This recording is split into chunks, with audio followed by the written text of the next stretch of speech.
tsisfetra Andriamanitra mahay manao ny zava-drehetra mitomoera mamoa voa tsara tsy menjera sady tsy tara ny tarigetra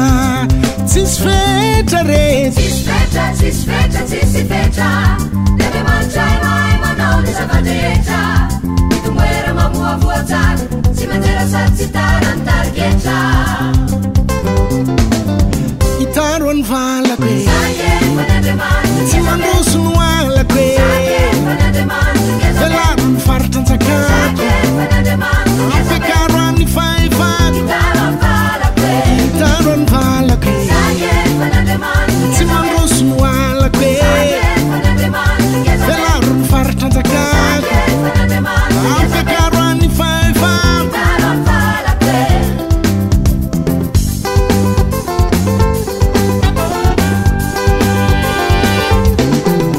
zanak'Andriamanitra zanak'Andriana tsy mba fady anay ho an'ny fitahina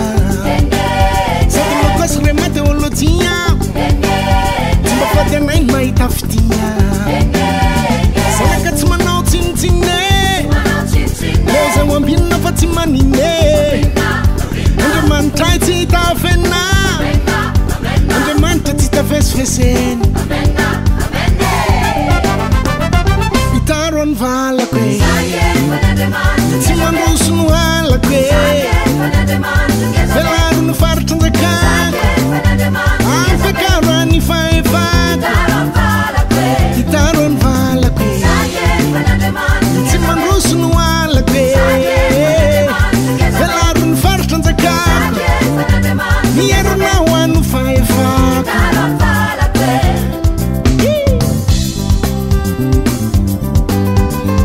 Azavela Jesus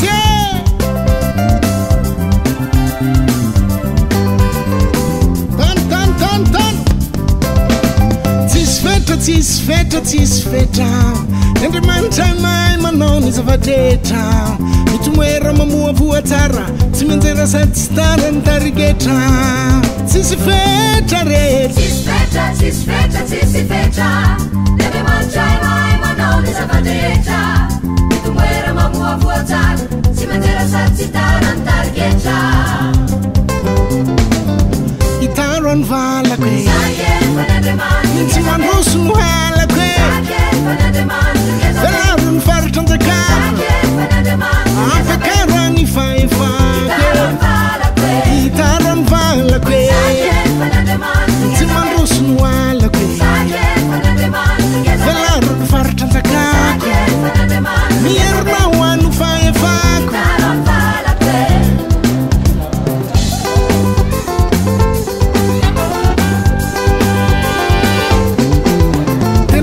miasa fa tsy mitazana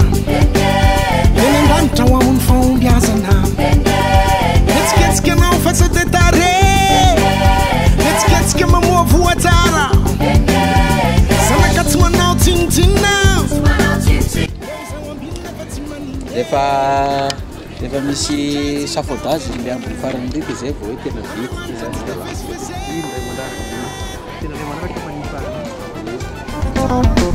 farany ovalohane tsy rambony faholohane utahinana raha mivoke zay ataonao tempoke utahinanao raha miditry raha mikendry de matafiditre antanana andalana eny tsa mitanana no manodidina teny tsy mialambavana ka za tsy mandeha tsy afana itaro ny valako e tsy mandroso no